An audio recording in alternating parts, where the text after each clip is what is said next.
Theatre वाली फिल्मों में सब इतना बिजी हो गए ना कि किसी का ध्यान नहीं गया कि ओटीटी पे कौन लौट के आ गया, वो जो कभी वेब सीरीज में धोखा नहीं देता, जीरो फेलियर। नीरज पांडे और उनका सीक्रेट सुपर हीरो फॉर्मूला हमेशा बड़े पर्दे पे जितना काम करता है उससे 10 गुना ज्यादा असर ओटीटी वाले शोज में दिखता है। और अब नीरज पांडे के साथ उसका चेहरा जुड़ गया है जिसको खुद शाहरुख खान के बेटे ने बोला था, अक्खा बॉलीवुड एक तरफ, इमरान हाशमी दूसरी तरफ। तस्करी ये नया रिलीज हुआ है नेटफ्लिक्स पे, जो 7 एपिसोड लंबा चलेगा, बट हर एपिसोड आपके मन में बॉलीवुड का सर ऊंचा कर देगा।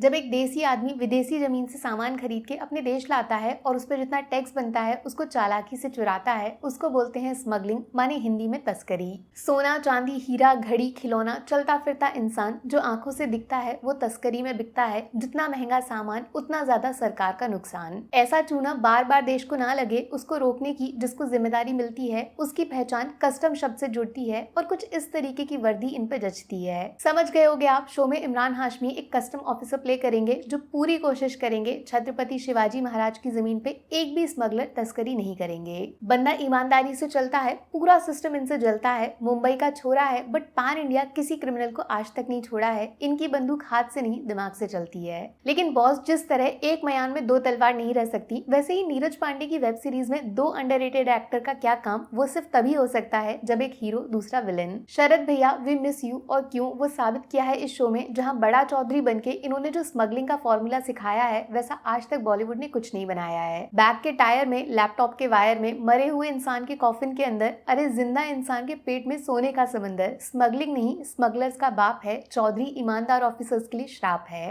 तो सोचो ना, 5वें, 6ठे और 7वें एपिसोड में नीरज पांडे ऐसा क्या दिखाने वाले हैं कि खुद पैन वर्ल्ड स्मगलर नंबर 1 एक मामूली कस्टम ऑफिसर के फोन पे कॉल करने वाले हैं। सेम वही चूहे बिल्ली का खेल है, चोर पुलिस की कहानी है, बट ट्विस्ट इतने सारे मिलेंगे कि आप बस देखते रहेंगे और नीरज पांडे पूरी बाजी पलट देंगे। ये उस टाइप का शो नहीं है जिसमें मार धाड़ खून खराबा एक्शन देखने को मिलेगा। मात्र 10% वो भी है, बाकी 90% सिर्फ चालाकी से शो आपको इम्प्रेस करने की कोशिश करेगा। दीमक जानते हो ना, जहाँ घुस जाए उसे पूरा खोखला कर देती है। इस शो का ट्विस्ट ये है कि ईमानदार और बेईमान दोनों की टीम में एक एक दीमक है। वो कौन है ये सवाल पूरे शो में जान डाल देता है। जो चीज खास है वो है धुरंधर लेवल की कास्टिंग। काफी सारे नए एक्टर्स, नया चेहरा, तो समझ नहीं आता कि कौन कहानी में कितना इंपॉर्टेंट होगा। आप पहले से प्रिडिक्ट नहीं कर सकते कि ये हीरो या फिर विलन होगा। फैमिली शो है, एजलेस सिनेमा है। इतना सिंपल डिटेल में सब कुछ समझाया कि जो कस्टम स्मगलिंग ये सब पहली बार सुन रहे हैं उनको भी पहले एपिसोड से मजा आने लगेगा, सब समझ आने लगेगा। जो बोलता है बॉलीवुड कुछ नया नहीं बनाता आजकल, सिर्फ संदीप फांगा की कॉपी में बिजी है, तो नीरज पांडे का नाम गूगल कर लेना, एक बार नेटफ्लिक्स पे तस्करी चालू कर लेना।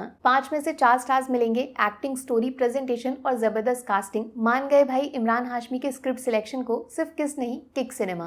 नेगेटिव, शरद केलकर का गलत इस्तेमाल। जो ये कर सकते हैं, कितना कर सकते हैं, वो करवाया नहीं गया। क्लाइमेक्स बहुत जल्दी खत्म हो गया। 6 एपिसोड लगा के 7वें में सब इतना आसानी से नहीं होना चाहिए था। नया, हटके, बहुत अलग और कमाल एक्टिंग वाला शो है जिसे विद फैमिली एंजॉय कर लेना और देखने के बाद अगर मजा आए तो मुझे थैंक यू बोल देना।